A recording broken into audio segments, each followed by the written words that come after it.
আসসালামু আলাইকুম প্রিয় দর্শক, অন্য মঞ্চের আলাপ চাইতায় আপনাদের সকলকে আমন্ত্রণ জানাচ্ছি। তাদেরও প্রথম আলোর মতো একই সমস্যা যে বাংলাদেশে জামায়াতে ইসলামীর যে উত্থান, ইসলামী রাজনীতির যে উত্থান, তাতে তারা শঙ্কা বোধ করেন, তারা সেটা অ্যাকসেপ্ট করতে, এখনো গ্রহণ করতে তারা প্রস্তুত নন। অন্যদিকে তারেক রহমানকে তারা প্রধানমন্ত্রীত্বের আসনে চান না। মানে তারা ভেবেছিলেন এবারেও 3 আসনে মনোনয়ন দিয়ে শেষ পর্যন্ত বিএনপির সাথে আলাপটা হয়েছিল যে খালেদা জিয়াকে সামনে রেখেই বিএনপি নির্বাচনটা করবে, কিন্তু এখন যে পরিস্থিতি দাঁড়িয়েছে, বিএনপি আরো দুর্বল হয়েছে, আর জামায়াতে ইসলামী যে নির্বাচনে একটা দুর্দান্ত ফলাফল করে দেখাবে এবং আওয়ামী লীগ যখন নাই, তখন জামায়াতে ইসলামীর এই উত্থান রাজনীতির ভারসাম্য নষ্ট করবে, সে শঙ্কা বোধ করছে এই ইউরোপ আমেরিকার দেশগুলো। বাংলাদেশের শীর্ষস্থানীয় দৈনিক প্রথম আলো একটা জাতীয় জনমত জরিপ প্রকাশ করা শুরু করেছে, যে জরিপটি তারা 12,76,00,000 ভোটারের বিপরীতে 1342 জন নারী পুরুষের উপর করেছে। সারা দেশে পরিচালিত এই জরিপটিকে তারা প্রতিনিধিত্বমূলক বলছে পরিসংখ্যানের তত্ত্বের ভিত্তিতে, এবং তারা বলছে যে এর উপরে তাদের 99% কনফিডেন্স আছে যে এই যে মতামত উঠে এসেছে সেটা বাংলাদেশের ভোটারদের জন্য প্রতিনিধিত্বমূলক। জরিপের একটি ফলাফল নিয়ে আজকে তারা শিরোনাম করেছে, যেখানে তারা বলছে নির্বাচনে আওয়ামী লীগকে চান না 28%, শর্তহীন ও শর্তযুক্তভাবে চান 69%। তার মানে আসলে 69% মানুষ আগামী নির্বাচনে আওয়ামী লীগকে চান, সেই মানুষেরা যারা কিনা এরই মধ্যে ঠিক করেছেন তারা আগামী নির্বাচনে ভোট দেবেন। তো তাদের মধ্যে 69% প্রথম আলোকে বলেছেন তারা মনে করেন আওয়ামী লীগকে আগামী নির্বাচনে অংশ নিতে দেওয়া উচিত। তারা জরিপের যে ফলাফল বিস্তারিতভাবে এখানে তুলে ধরেছে, সেখানে তারা বলছে যে কি মেকার্স কনসাল্টিং লিমিটেড স্থানীয় একটি জরিপকারী প্রতিষ্ঠানকে দিয়ে তারা এই জরিপটি করিয়েছে। সেখানে প্রশ্ন করা হয়েছিল, আগামী জাতীয় সংসদ নির্বাচনে গণ অভ্যুত্থানে পতিত দল আওয়ামী লীগের অংশগ্রহণ সম্পর্কে আপনার মতামত কি?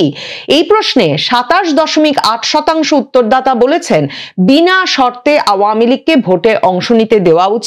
তার মানে 28% যেমন বলছেন যে ভোটে অংশ নিতে দেওয়া উচিত নয়, একেবারে বিনা শর্তে আওয়ামী লীগকে ভোটে অংশ নিতে দেওয়া উচিত, সে কথাও কিন্তু 28% বলছেন।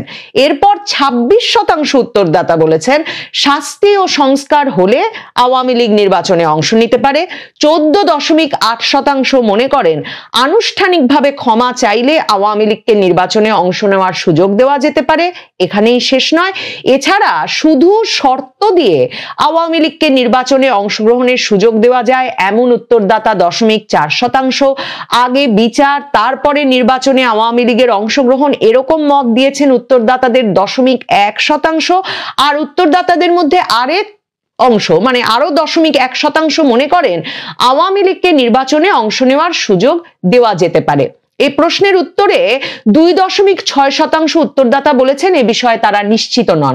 সব মিলিয়ে দেখা যাচ্ছে শর্তহীন অথবা বিভিন্ন শর্তে আওয়ামী লীগকে নির্বাচনে অংশ নেওয়ার সুযোগ দেওয়ার পক্ষে 69.2%। প্রথম আলো হঠাৎ করে আওয়ামী লীগকে নির্বাচনে অংশ নিতে দেওয়া উচিত কিনা জনমত জরিপে এমন প্রশ্নই বা রাখলো কেন, এবং সেই উত্তরে যারা ভোট দিতে এখন সম্মত, মানে যারা ভাবছেনই 2026-এর ফেব্রুয়ারিতে তারা ভোট দেবেন, তার মানে তারা আওয়ামী লীগের ভোটার নয়, এদের মধ্য থেকেই 69% কিনা এখন বলছেন আওয়ামী লীগকে নির্বাচনে রাখা উচিত। দেখেন প্রথম আলো তাদের জরিপে আগেও বলেছি আরেকটা প্রশ্ন করেছে, বিস্ফোরক প্রশ্ন, যে বাংলাদেশে ইসলামী আইন প্রবর্তন করলে ভালো হবে কিনা। এমন একটা প্রশ্নের উত্তরে বাংলাদেশের 65% মানুষই কিন্তু উত্তর দিয়েছেন যে বাংলাদেশে তারা মনে করেন ইসলামী আইন প্রবর্তন করলে ভালো হবে। এখন প্রথম আলো এই প্রসঙ্গে তাদের অভিমত লিখতে গিয়ে বলছে যে বাংলাদেশে নাকি আওয়ামী লীগই দায়ী এই যে ইসলামী আইন প্রবর্তনের প্রতি বাংলাদেশের মানুষের যে একটা ব্যাপক জনসমর্থন তৈরি হয়েছে সেজন্য, এবং খান মোহাম্মদ রবিউল আলম নামের একজন যোগাযোগ পেশাজীবী এবং শিক্ষকের যে অভিমত তারা এ প্রসঙ্গে ছেপেছে, সেখানে তারা লিখছে যে শেখ হাসিনার নিপীড়নমূলক শাসনের প্রতিক্রিয়ায় ধর্মীয় বোধ ও ধর্ম সংশ্লিষ্ট রাজনৈতিক সংযুক্তি বেড়েছে, ধর্মীয় প্রতিষ্ঠান, মাদ্রাসা এবং সমাজে ধর্মীয় কার্যক্রমের পরিধি বেড়েছে, ধর্মভিত্তিক রাজনৈতিক বিশ্বাসের নেটওয়ার্ক ক্রমেই বিস্তৃত হচ্ছে। মানে আওয়ামী লীগ তার মানে বাংলাদেশে ইসলামপন্থী এবং ধর্মভিত্তিক রাজনৈতিক বিশ্বাস বাড়াতে কাজ করেছে, এবং আওয়ামী লীগের সময় মাদ্রাসা, ধর্মীয় প্রতিষ্ঠান সহ এর নেটওয়ার্কও বেড়েছে। সরাসরি আওয়ামী লীগকে দায়ী করছে, আবার বলছে আওয়ামী লীগ এদের উপর নিপীড়ন চালিয়েছে, এমন যুক্তি তুলে ধরে তারপরে প্রথম আলোর প্রধানত যে মতামতটা এখানে বুঝতে পারবেন কেন আওয়ামী লীগকে নির্বাচনে ফিরিয়ে আনতে প্রথম আলোর এই তাগাদা। কারণ এরপরে এই প্রথম আলো লিখছে, একই সঙ্গে আওয়ামী লীগের রাজনৈতিক কার্যক্রম নিষিদ্ধ থাকা, জাতীয় পার্টির রাজনৈতিক তৎপরতা অবারিত না হওয়া এবং 14 দলীয় জোটের সঙ্গে সংশ্লিষ্ট দলগুলোর কার্যক্রম সীমিত হয়ে পড়ায় ধর্মভিত্তিক রাজনৈতিক দলগুলো বিশেষ সুযোগ পাচ্ছে।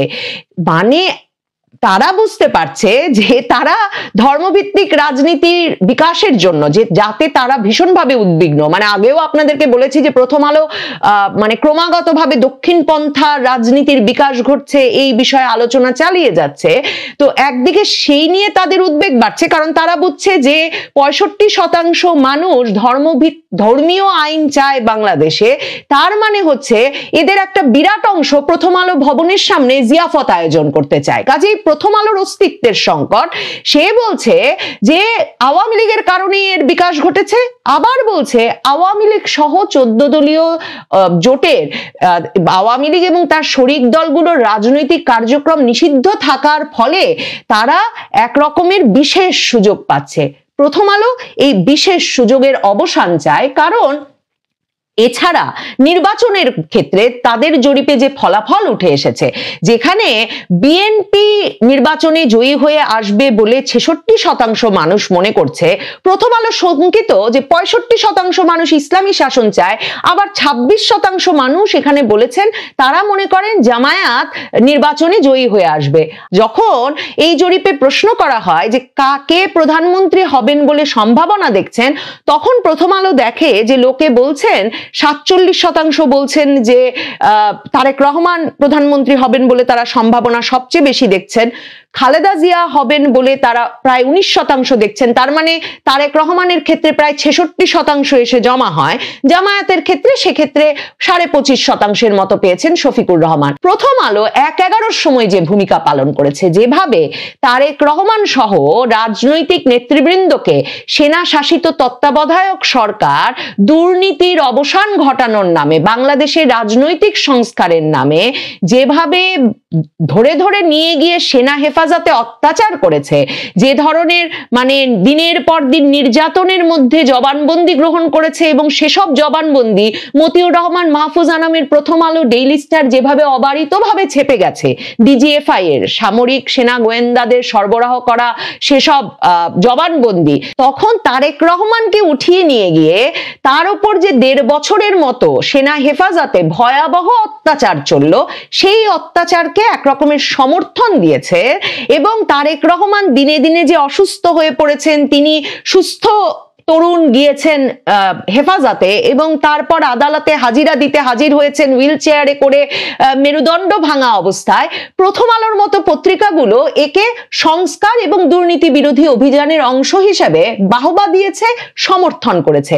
কাজেই প্রথম আলো জানে ঠিক যেমন ভাবে অন্য যারা যেসব প্রতিষ্ঠান তারেক রহমানের দেশে ফেরার পথে বাধা সৃষ্টি করছে, তারা জানে যে তারেক রহমান প্রধানমন্ত্রী হয়ে ফিরে এলে তাদের ওপরে এর একটা প্রভাব পড়বে। তিনি এক রকমের প্রতিশোধ না নিলেও তিনি নিশ্চিতভাবে এর এক রকমের জবাবদিহিতা আদায় করে ছাড়বেন, যে কেন সে সময় তার উপর ওই অত্যাচারে এরা নীরব সমর্থন বা সরব সমর্থন দিয়ে গেল।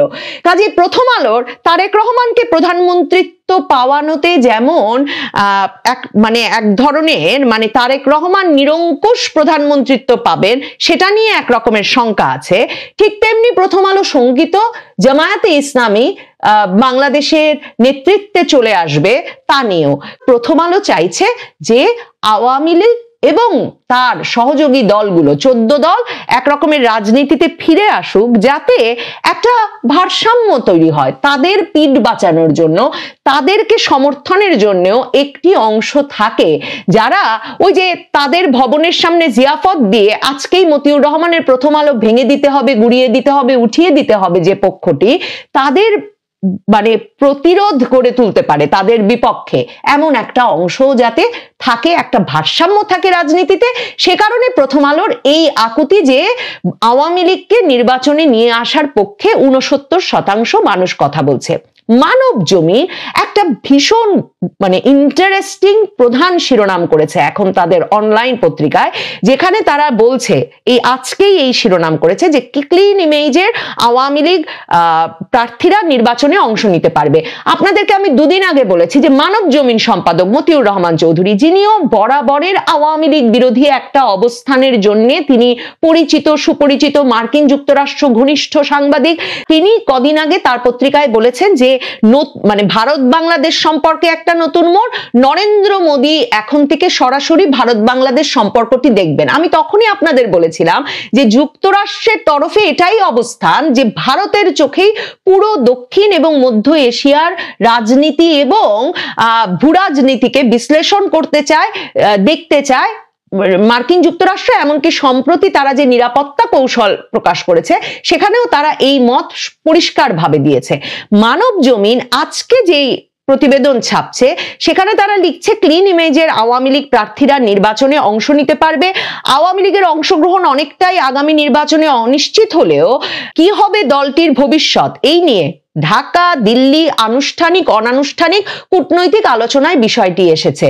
তারপর বলা হচ্ছে সুনির্দিষ্টভাবে কোনো সিদ্ধান্ত হয়নি, তবে ঢাকার তরফে বলা হয়েছে আওয়ামী লীগের কার্যক্রম নিষিদ্ধ থাকায় এবারের নির্বাচনে অংশ নেওয়া সম্ভব নয়। তারা চাইলে স্বতন্ত্র প্রার্থী হতে পারেন। যাদের ইমেজ অপেক্ষাকৃত ক্লিন তাদের পক্ষে স্বতন্ত্র প্রার্থী হওয়ার ব্যাপারে সরকারের কোনো আপত্তি নেই, কিন্তু যাদের বিরুদ্ধে মামলা মোকদ্দমা রয়েছে কিংবা মানবতা বিরোধী অপরাধের সঙ্গে সংশ্লিষ্টতা রয়েছে এমন কাউকে নির্বাচনে অংশগ্রহণের সুযোগ দেওয়া হবে না। এরপর মানব জমিন বলছেন যুক্তরাষ্ট্র সহ ইউরোপের কয়েকটি দেশের পক্ষ থেকে আওয়ামী লীগের অংশগ্রহণ নিয়ে সরকারের সঙ্গে অনানুষ্ঠানিক যোগাযোগ হয়েছে, তাদেরকেও সরকার একই জবাব দিয়েছে। ওদিকে আওয়ামী লীগের ক্লিন ইমেজের নেতাকর্মীদের নিয়ে সংগঠিত হতে চেয়েছিল একটি অংশ, কিন্তু শেখ হাসিনা তাতে মত দেননি। হাসিনা বিশ্বাস করেন লড়াই করে ফের দলকে সংগঠিত করতে সক্ষম হবেন। মানে আপনি আমি সকলেই জানি, এসব নিয়ে আমরা বারবার আলাপ করেছি যে যুক্তরাষ্ট্র ইউরোপের তরফে ক্রমাগতভাবে চাপ বাড়ছে যে আওয়ামী লীগ সহ একটা অংশগ্রহণমূলক নির্বাচন করতে হবে, কারণ তাদেরও প্রথম আলোর মতো একই সমস্যা যে বাংলাদেশে জামায়াতে ইসলামীর যে উত্থান, ইসলামী রাজনীতির যে উত্থান, তাতে তারা শঙ্কা বোধ করেন, তারা সেটা অ্যাকসেপ্ট করতে এখনো গ্রহণ করতে তারা প্রস্তুত নন। অন্যদিকে তারেক রহমানকে তারা প্রধানমন্ত্রীত্বের আসনে চান না। মানে তারা ভেবেছিলেন এবারেও 3 আসনে মনোনয়ন দিয়ে শেষ পর্যন্ত বিএনপির সাথে আলাপটা হয়েছিল যে খালেদা জিয়াকে সামনে রেখেই বিএনপি নির্বাচনটা করবে, কিন্তু এখন যে পরিস্থিতি দাঁড়িয়েছে বিএনপি আরো দুর্বল হয়েছে, আর জামায়াতে ইসলামী যে নির্বাচনে একটা দুর্দান্ত ফলাফল করে দেখাবে এবং আওয়ামী লীগ যখন নাই তখন জামায়াতে ইসলামীর এই উত্থান রাজনীতির ভারসাম্য নষ্ট করবে, সে শঙ্কা বোধ করছে এই ইউরোপ আমেরিকার দেশগুলো। আর ভারত তো বরাবরই বলে আসছে যে তারা অন্তর্ভুক্তিমূলক নির্বাচন ছাড়া কোনো নির্বাচন বাংলাদেশে স্থিতিশীলতা আনবে বলে মনে করে না। কাজেই মানব জমিন পত্রিকার এ খবরে কোনো নতুন কিছু নেই বটে, কিন্তু গুরুত্বপূর্ণ বিষয় হচ্ছে যে মানব জমিনের মতো পত্রিকা, মতিউর রহমান চৌধুরীর এই পত্রিকাটি এমন একটি শিরোনাম করে এ খবরটি দিতে বাধ্য হলো বা দেওয়াটা প্রয়োজনীয় মনে করলো যে বাংলাদেশের ওপরে, ইউনূস সরকারের ওপর ভারত, ইউরোপ আমেরিকার চাপ এ প্রসঙ্গে বাড়ছে। দেখেন ইউরোপ আমেরিকার দেশগুলো তারা 11 সরকারের সময় দেখেছে ওই যে শেখ হাসিনা বাদ দিয়ে ক্লিন ইমেজের সংস্কারবাদীদের নিয়ে আওয়ামী লীগ বিএনপি করতে গিয়ে কোনো লাভ হয় না, সেসব মানে শেষ পর্যন্ত ওই দলও গঠন করা যায় না, ওই সংস্কারও সাধন করা যায় না।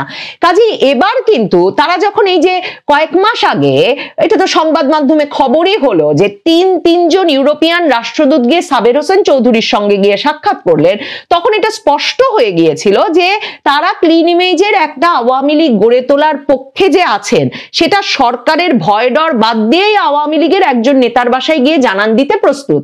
কিন্তু এবার তারা এ দফায় এটাও জানেন যে হাসিনার আশীর্বাদ যদি না থাকে, শেখ হাসিনার সমর্থন যদি না থাকে, তাহলে সেই ক্লিন ইমেজের দল টিকবে না। এখন শেখ হাসিনা প্রশ্ন করছেন, সারা বাংলাদেশে আওয়ামী লীগ, ছাত্রলীগ, যুবলীগের হেন কোনো নেতা কর্মী সমর্থক এমনকি পরিবারের সদস্য নাই যাদের বিরুদ্ধে হত্যা মামলা, সন্ত্রাস বিরোধী আইনে মামলা থেকে মামলার পর মামলা দেওয়া হয় নাই। তখন শেখ হাসিনা বলছেন যে তাহলে কোন সে ক্লিন ইমেজের প্রার্থী যাদেরকে নিয়ে দল গঠন করে বা তাদেরকে নির্বাচনে অংশ নিতে দিয়ে যাদের বিরুদ্ধে এসব হত্যা মামলা হয়েছে ঢালাও, যারা বাড়ি থেকে পালিয়ে বা মানে জীবন ধারণ করছেন। আওয়ামী লীগ বলে প্রায় 2 কোটি আওয়ামী লীগার এখন স্থানচ্যুত হয়েছেন, মানে নিজের এলাকায় থাকতে পারছেন না। তো সেসব মানুষের বাড়ি ফিরে যাওয়ার কি ব্যবস্থা হবে?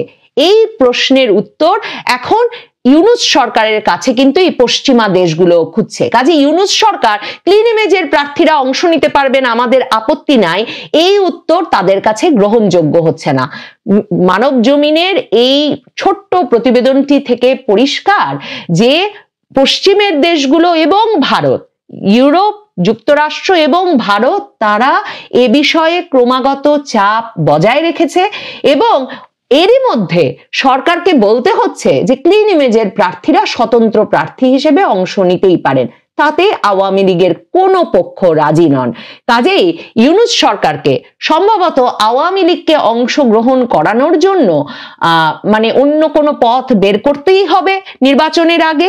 আর এতে খুবই তাৎপর্যপূর্ণ যে প্রথম আলো, মানব জমিনের মতো শীর্ষস্থানীয় পত্রিকাগুলো যেগুলো বরাবর শেখ হাসিনা বিরোধী, আওয়ামী লীগ বিরোধী একটা অবস্থানে থেকেছে, তাদের এখন মুখ ফুটেছে।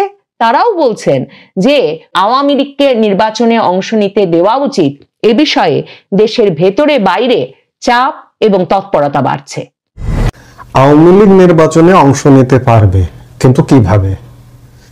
খানিক আগে একটা সংবাদ চোখে পড়ল, তার আলোকে এই কথা বলতে চাই। ট্যাবলয়েড পত্রিকা মানব জমিন একটা সংবাদ করেছে তাদের অনলাইন ভার্সনে যে ক্লিন ইমেজের আওয়ামী লীগ প্রার্থীরা নির্বাচনে অংশ নিতে পারবেন। তাদের সংবাদে বলা হচ্ছে যে আসন্ন নির্বাচনে আওয়ামী লীগের অংশগ্রহণ অনেকটা অনিশ্চিত, কারণ দলটির কার্যক্রম নিষিদ্ধ রয়েছে। তাহলে এই অবস্থায় কি হবে দলটির ভবিষ্যৎ? ঢাকা দিল্লি আনুষ্ঠানিক অনানুষ্ঠানিক কূটনৈতিক আলোচনায় বিষয়টি এসেছে, কিন্তু সুনির্দিষ্টভাবে কোনো সিদ্ধান্ত হয়নি। তবে ঢাকার তরফে বলা হয়েছে আওয়ামী লীগের কার্যক্রম নিষিদ্ধ থাকায় এবারের নির্বাচনে অংশ নেওয়া সম্ভব নয়। তারা চাইলে স্বতন্ত্র প্রার্থী হতে পারেন। যাদের ইমেজ অপেক্ষাকৃত ক্লিন তাদের পক্ষে স্বতন্ত্র প্রার্থী হওয়ার ব্যাপারে সরকারের কোনো আপত্তি নেই, কিন্তু যাদের বিরুদ্ধে মামলা মোকদ্দমা রয়েছে কিংবা মানবতা বিরোধী অপরাধের সঙ্গে সংশ্লিষ্টতা আছে, তাদের এমন কাউকে নির্বাচনে অংশগ্রহণের সুযোগ দেওয়া হবে না। মানবতা বিরোধী অপরাধের সঙ্গে যুক্ত থাকায় গত 12 মে এক প্রজ্ঞাপনে দলটির কার্যক্রম নিষিদ্ধ করা হয়।